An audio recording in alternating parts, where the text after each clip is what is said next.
வணக்கம். தாங்க முடியலங்க, வெயில் சுட்டெரிக்குது. மழை வரும்னு சொன்னாங்க. நீங்களே பாருங்க, வெயில் எப்படி கொளுத்திக்கிட்டு இருக்குன்னு. பெங்களூருக்குள்ளேயும் அதை சுற்றி இருக்க இடங்கள்லையும் இருக்க கொல்லம் கோட்டையெல்லாம் வற்றி போச்சு.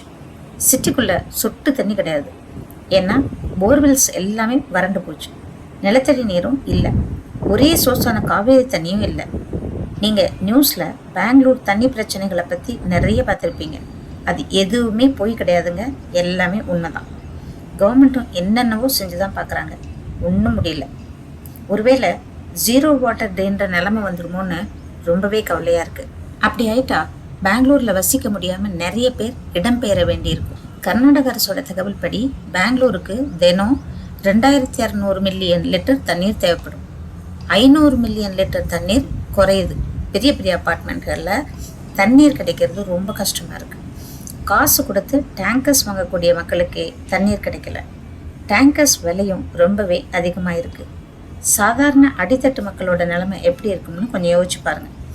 ஆக்சுவலாக முதல்வர், துணை முதல்வர் வீடுகள்லேயே தண்ணி கிடையாதுன்னா பார்த்துக்கோங்களேன். இதில் நிறைய ஆச்சரியமான விஷயங்கள் நடக்கும்.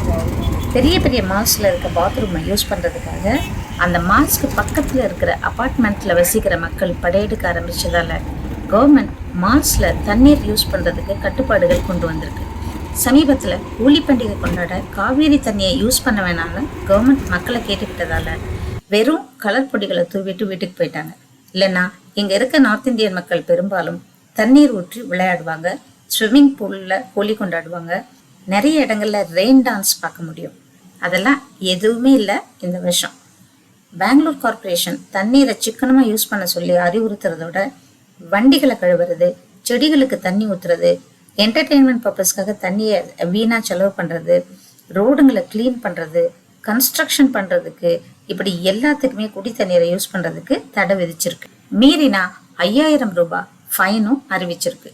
லட்சக்கணக்கான ரூபாய் ஃபைனும் மக்கள் கட்டியிருக்காங்க. உங்களுக்கு அந்த ஃபைன் ரிசிப்டையும் காண்பிக்கிறேன், பார்த்துக்கோங்க. சரி, அப்போ காரை கழுவக்கூடாதா? செடிங்களுக்கு தண்ணி ஊற்றலைன்னா செடியெல்லாம் செத்து போயிடுமே.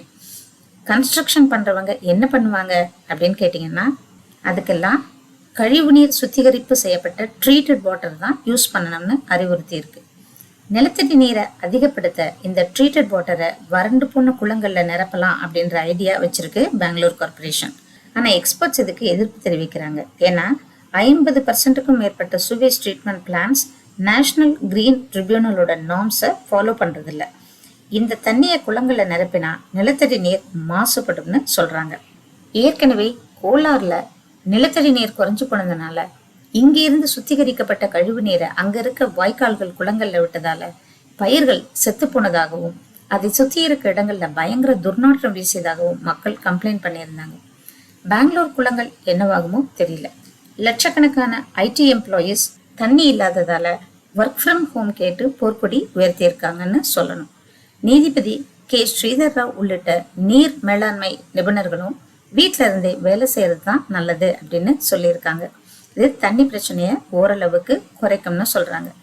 ஒர்க் ஃப்ரம் ஹோம் கொடுத்தா பெரும்பாலானவங்க அவங்க சொந்த ஊருக்கு போயிடுவாங்க. மக்கள் தொகை குறைஞ்சா தண்ணி பிரச்சனையும் கொஞ்சம் குறையும்னு சொல்றாங்க. என்ன நடக்க போகுதுன்னு தெரியல. மழை வரும்னு சொல்றாங்களே தவிர சூரியன் தான் சுட்டெரிச்சுக்கிட்டு இருக்காரு. வருண பகவான் எங்கேயோ பிஸியா இருக்காரு போல.